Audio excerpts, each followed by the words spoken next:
Hey everyone, it's Maureen Jacobson, Digital Homeschool Pro. I'm a California homeschooler. We file a private school affidavit or a PSA.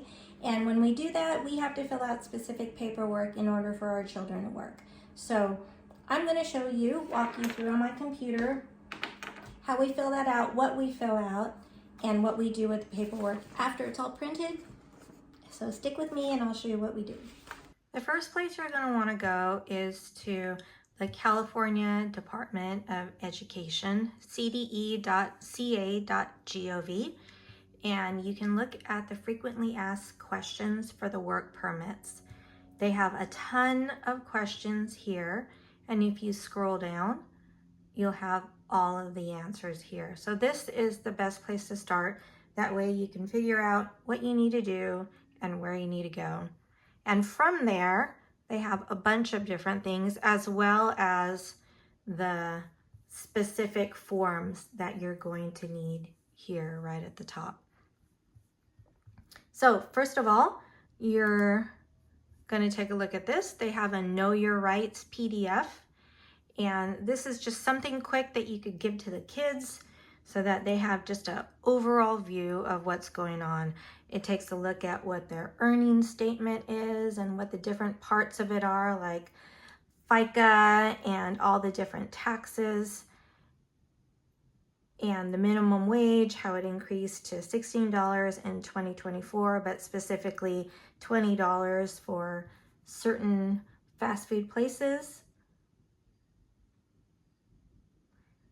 And then you have the rights. This is the part that was important here.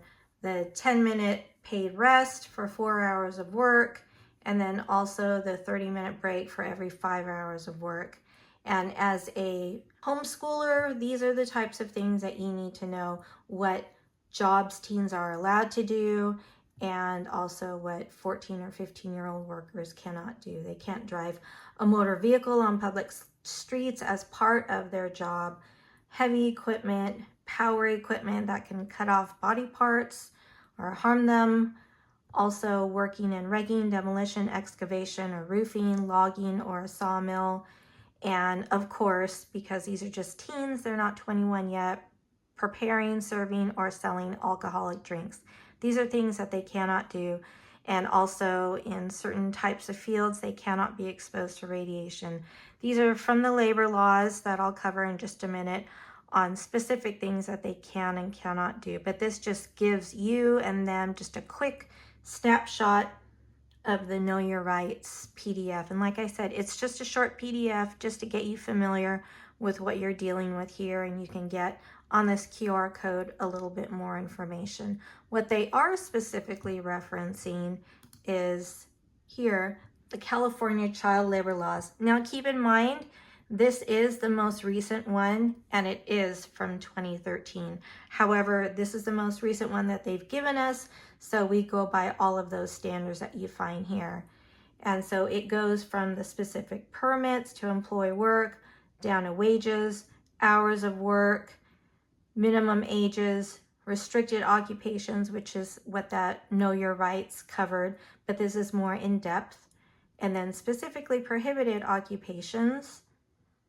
And then for those of you that have children that are going to be working in the entertainment industry, keep in mind it's a whole different ballgame when you're dealing with that. So make sure you're aware of all of those things. These child labor laws are required to be known by whoever is your principal.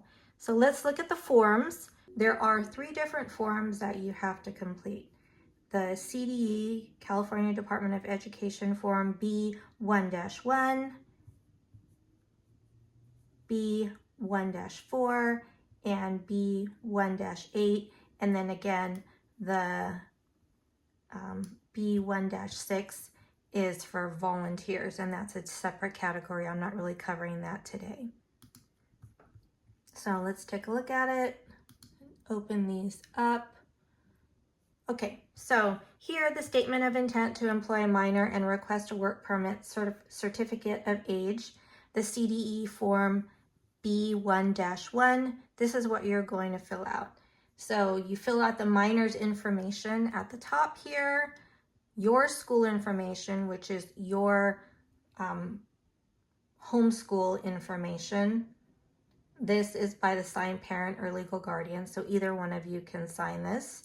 And then you take it to the employer and they will fill all of this out. So obviously this is going to be filled out once your child has interviewed and that company now or that business is now ready to hire them. And so your child says, okay, I want to work for you. You go ahead and fill out this paperwork and then bring this to your employer and they fill it out here. And then it goes back to your homeschool. So keep in mind this verifying authority and this verifying authority signature cannot be signed by a parent. So if you are filling out like what we did, a private school affidavit, the children here in our homeschool are our specific children. So what you will have to do is get somebody else that you trust. What we did is I used my neighbor because she knows the kids, and we just added her as one of the administrators on our homeschool, and she filled it out and signed it for us. Proof of minor's age, we just used a birth certificate. You could also use a passport for that. So that is one of the forms. That's your CDE form B1-1. B1-8 form, all 3 copies are going to have to go back to Statement of Intent for Self-Certification for Permit to Employ and Work. So this is filled out by the private school principal or designated an administrator.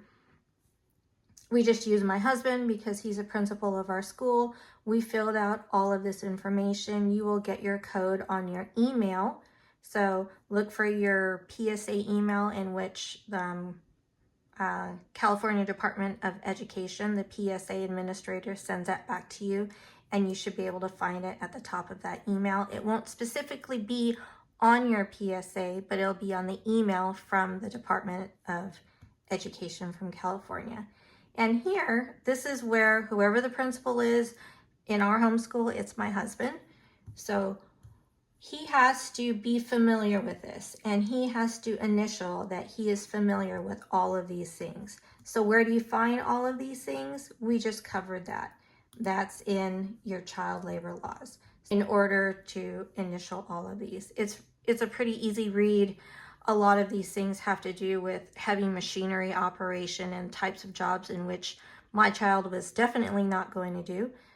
So it wasn't too hard to go through it and have him initial all of these things.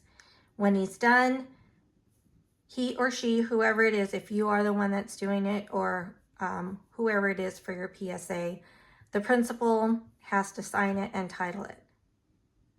And then finally, when all of that's done, you as a homeschool will issue the permit to employ and work. This is your CDE form B1-4. So the expiration date, 5 days after the opening of the next succeeding school year, you figure that out based upon your own calendar.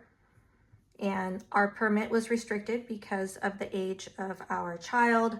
We figured out, or we added the minor's information, which is my child's information, our school information, and then based upon the labor laws, we filled in the work hours permitted, remarks on work limitations.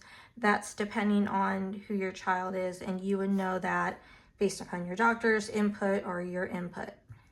Okay, and this is valid only at the specific business in which you had listed. So you're not going to fill out one of these as just a general piece of paperwork. You have to wait until your child specifically gets hired by a company, and you fill this out because the company, the business, is going to keep this, the original one, at their place of work or wherever it is that they keep these, because this shows them, in case something happens there, that you have now permitted your child to work at that particular business.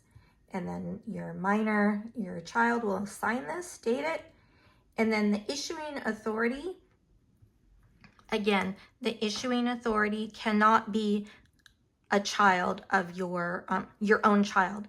So in our homeschool, our children are the only ones that are in our homeschool. And so again, we had to use our neighbor, and you can use any other homeschool person or somebody that you trust. You don't have to go back to the school.